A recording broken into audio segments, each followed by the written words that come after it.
Vicker's double vane pump inspection. Okay, this is off of a baler unit. There's two of these baler units. We do these quite often.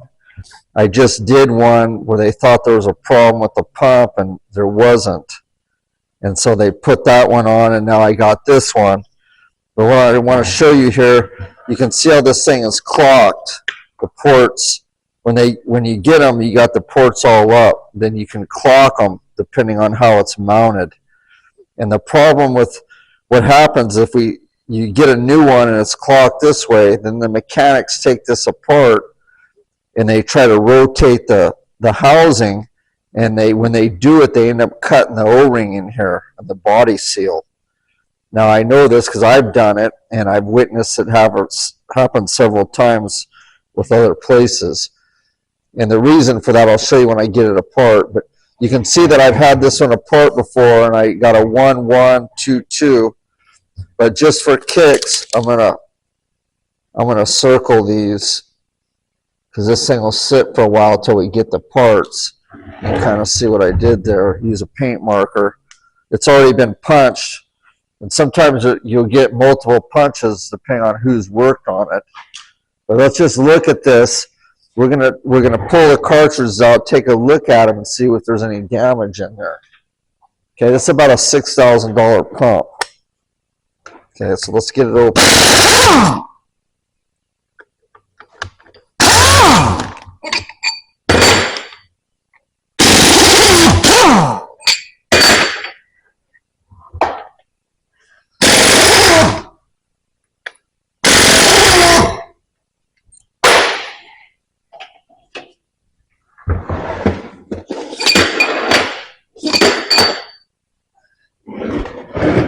Okay, I got the back cartridge, and this looks like a new cartridge. Let's see what I'm talking about is these body seals. Here's one right here.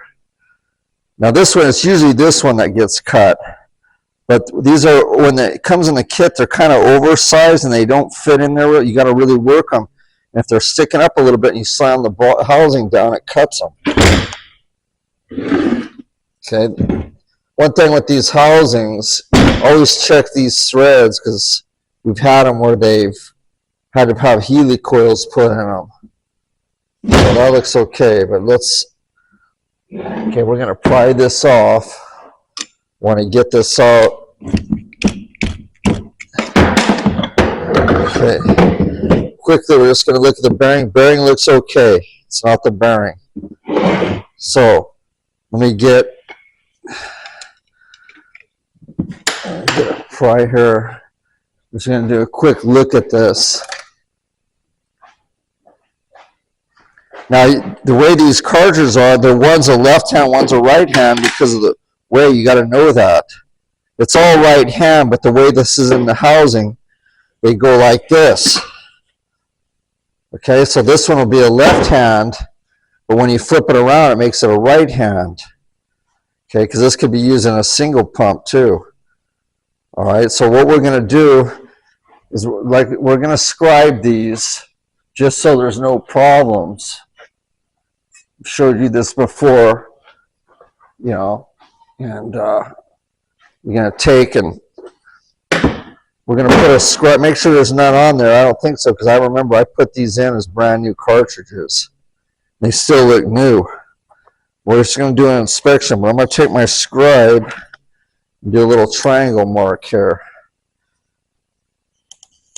And the reason is because I've had experiences in the past, and you get so many things in here, or someone else does it. So I get my guys to do all this too. So we got a triangle there. That way we can always check it when it goes back together. We'll do the same thing on this one, and then we'll open them and just do an inspection on them. So I always carry this scribe with me.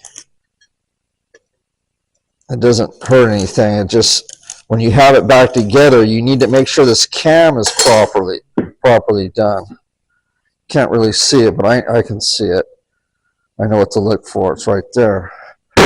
So what we'll do, we're just going to open these up and take a quick look at them, determine if we need to buy new cartridges or what. I think that this thing was over, they had the pressure turned up too much. Okay, so you want to look at this. But these can get confusing. We've had issues before, and people, it's hard for them to understand the way these cams work and the rotations, unless you're doing it every day. You know, it can cause problems.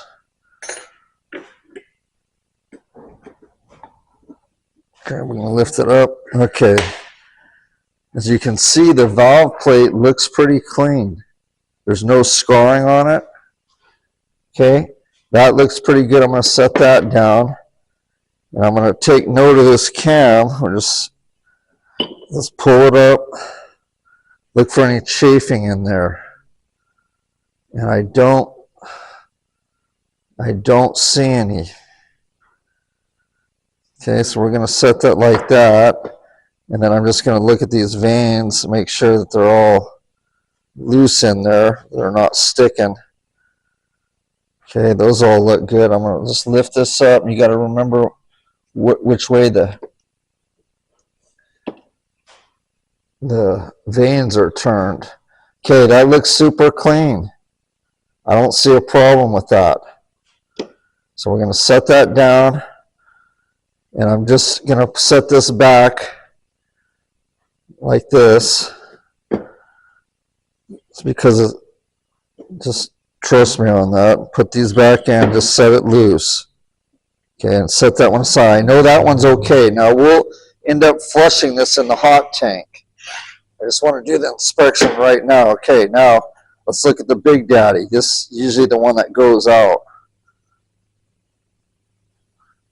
Let's take a look and see how it looks.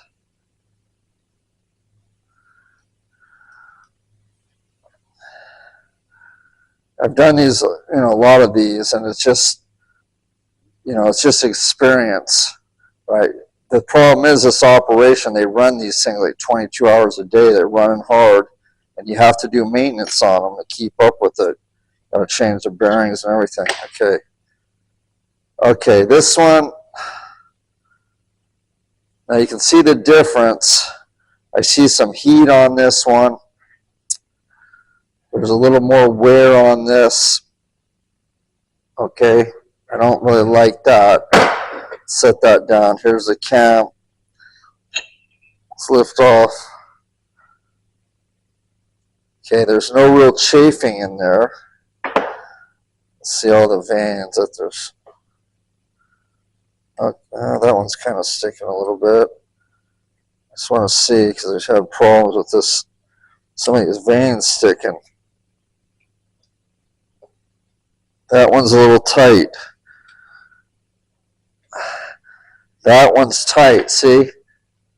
Let me get a pick here because this is the problem I had on the other one.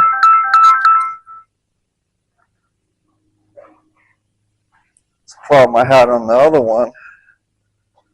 Some of these vanes are sticking. Okay, so we need to work on that, but come down here. Take a look. Okay, that one's not as bad.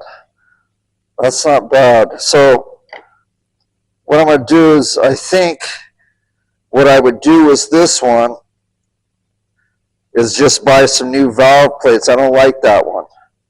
Buy some brand new valve plates. It's not real bad. There's no chafing in here.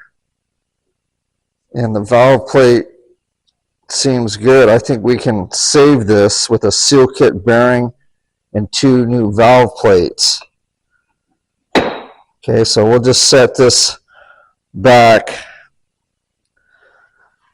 Certainly this is a spare, and it's buy a new one $6,000, and we can just get this back and on their shelf. If the other one takes a dump because they're running so hard, then they can quickly slap this one on. They're running again. So we're going to need a seal kit bearing, 2 new valve plates, and then we're going to go through all these and hot tank them and clean this up, and we'll be back in business for 10% of the cost of a new one almost. All right, stand by.